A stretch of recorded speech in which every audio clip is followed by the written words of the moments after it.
out of the box, pointed with a nose ring. How are these gonna shoot? Let's take a look. You asked for it, so here comes another test. Now, these are blow-offs, and then I have out of the box. So these are unsorted, untipped, like nothing done to them. I just randomly pulled 10 of them out of a box.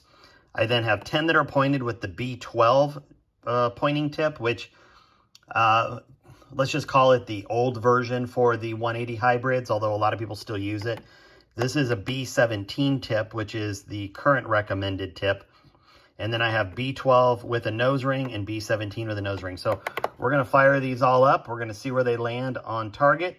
We will be shooting at 300 yards today. That's the furthest I am able to shoot today. And we'll just see what happens. So let's head out to the range and have some fun. We are out here at the range. We've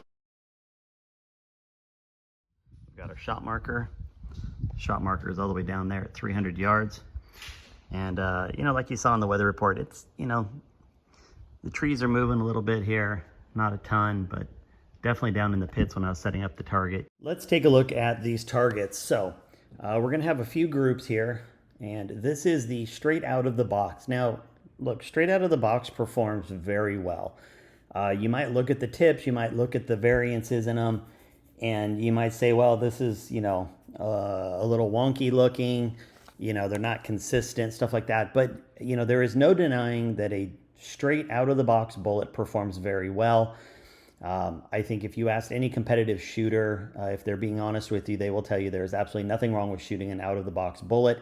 And again, keep in mind, all of these bullets are strictly pulled from the box, whether pointed or not. They are not sorted in any way because I wanted to make sure that it was a fair trial across all 5 groups. So here is 10 shots, unsorted bullets, straight out of the box. And, you know, to be fair, at 300 yards on 10 shots, this is not horrible. Is it great? No, but, you know, I'm not into only showing great groups. So, you know, this is just the reality of working through load development. But it's a 2-inch group. It's pretty square, you know, 1.98 by 1.7. So pretty nice in terms of how it's sized up. We had a little bit of wind out there like I showed you, you know, and that's going to have some effect. But because it was a pretty constant wind, I think it's pretty fair across these groups. There's only one group where I think it might have been a little extra windy, and I'll show you that in a minute. But there is the out of the box. So 2-inch size group. And let's take a look at the next one. So the next one here is the B12 tip. So this is the previously recommended tip for the 180 hybrids. And that changed a few years ago where they started recommending the B17. And I think I had mentioned that before. But this was a great group. You know, you look at the pointed bullets here, and it considerably shrunk the group, right? So we went from a 2.09 to a 1.55 group.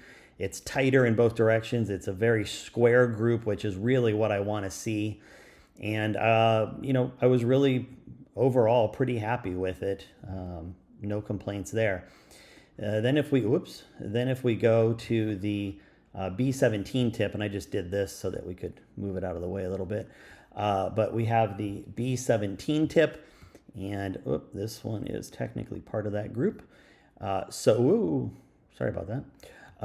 So here is that group. Now the width, it was tight this way. It had some elevation to it, and you can see it was about a 2-inch elevation, and it really looks worse, you know, kind of than it is. It's still a 2/3 minute group, if you will, and you know, it's tall, and you know, you have to be really careful. And I'm just as guilty of anybody of saying, well, if we take out this flyer, you know, then we have a really great looking group. But I shot that flyer, so it's going to count, and we're going to have to use it to try to evaluate what's going on.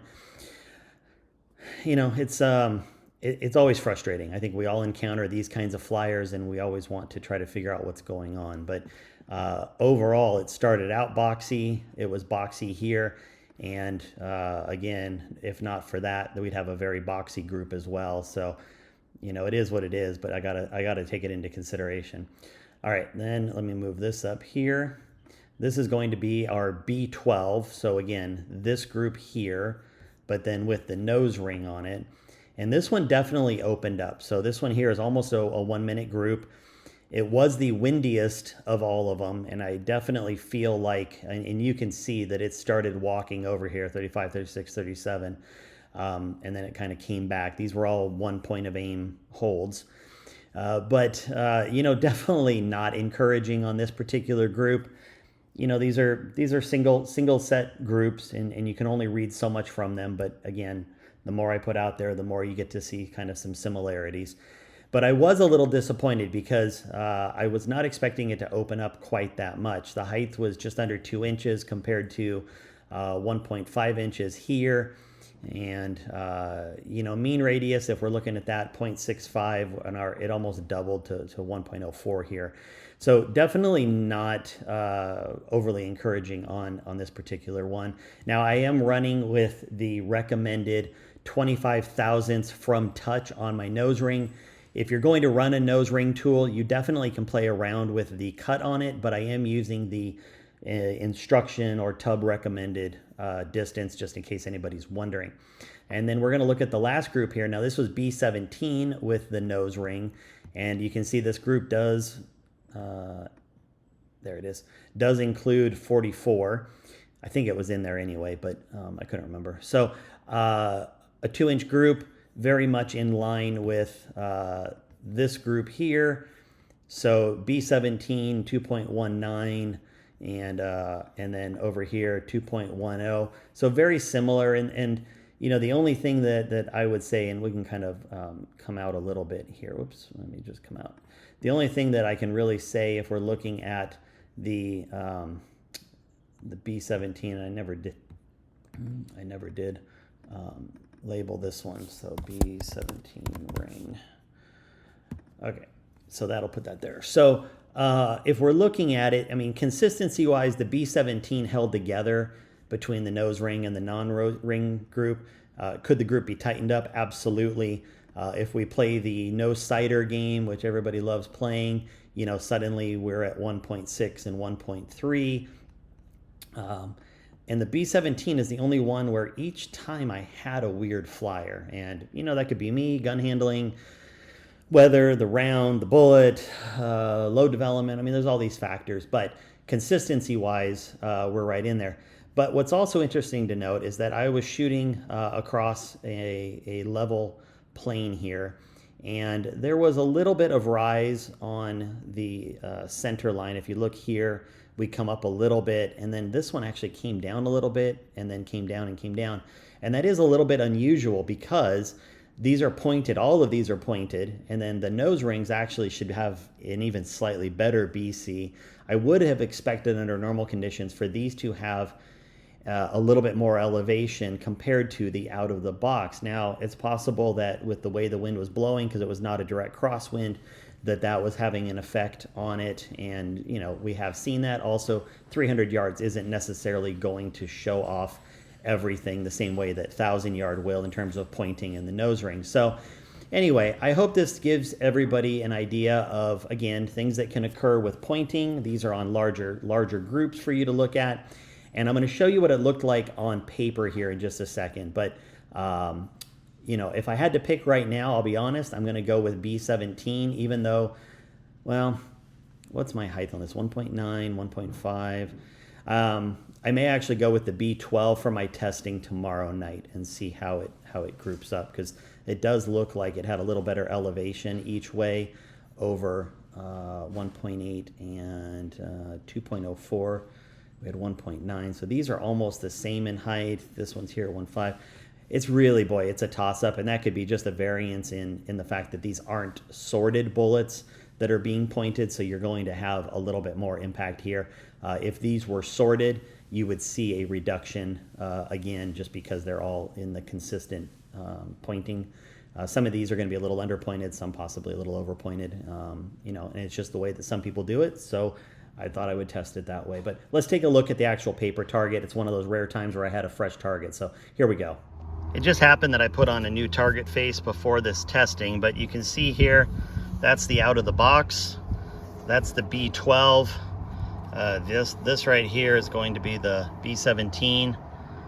This here is the B12 nose ring, and this is the B17 nose ring. So, you know, this obviously opened up quite a bit, which really, I'll be honest, surprised me.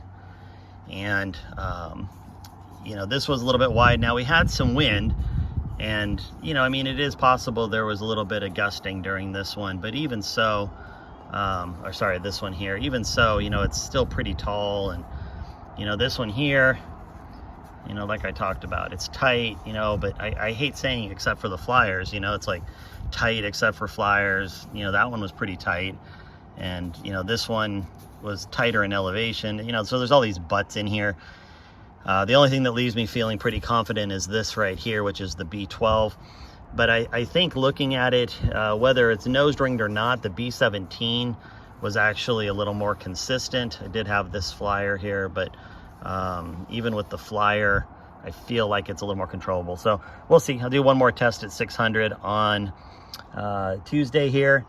But as always, appreciate you watching, and you have a good one. We'll talk later.